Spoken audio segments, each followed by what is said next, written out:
We live in a dark world full of hate. Ferguson and Baltimore, and even my hometown, prove that. Maybe even in the comments that you're reading right under this screen. That's today on Body Slammed.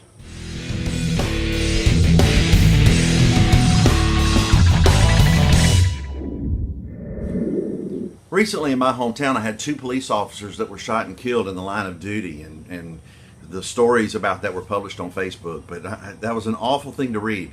But even more awful than that were the comments that were under these stories. You had one group saying, "Good, I'm glad they're dead." You had another group saying, "Let's get those guys that did it, and let's do this to them and do that to them," and it was awful.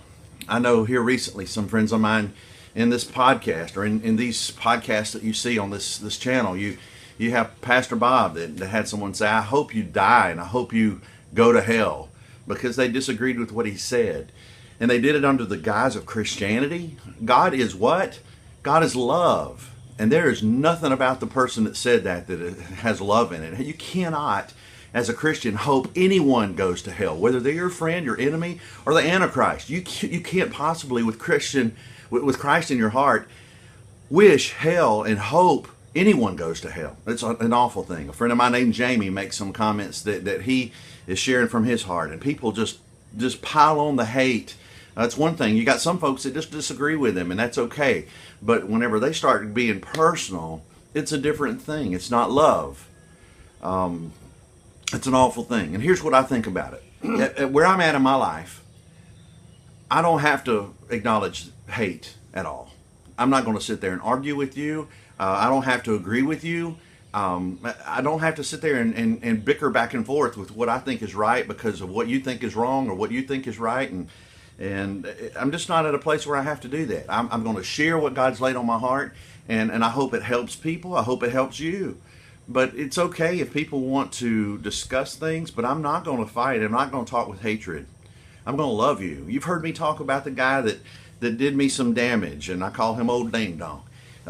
In the end, I hope Old Ding Dong is in heaven and that's reconciled. You've heard me talk about the drama queen. I call her Old Stanky, and I hope Old Stanky's going to be in heaven too. I hope that they're reconciled through all the things that happened, because if not, the first 10,000 years in heaven with me is going to be agony. But all of these things that you see around you of this hate, these it's like hell's bells are ringing everywhere. And I'm not going to be that way. I want to be one of heaven's beacons of light. I want to be one of heaven's beacons. You know, a lightning rod on top of a church steeple. When lightning strikes that lightning rod, it runs down that lightning rod into the ground around it. And it keeps it from doing damage to the church.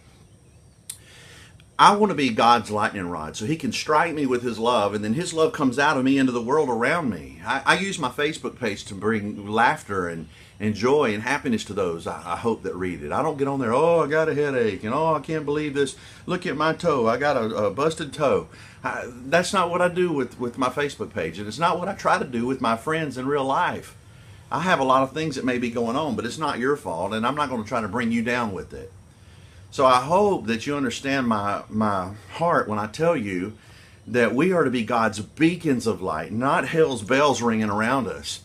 And I pray for you, and I pray for all of us that are living in this evil, dark world, that will be hopefully a bright place in a dark spot. That's what I hope.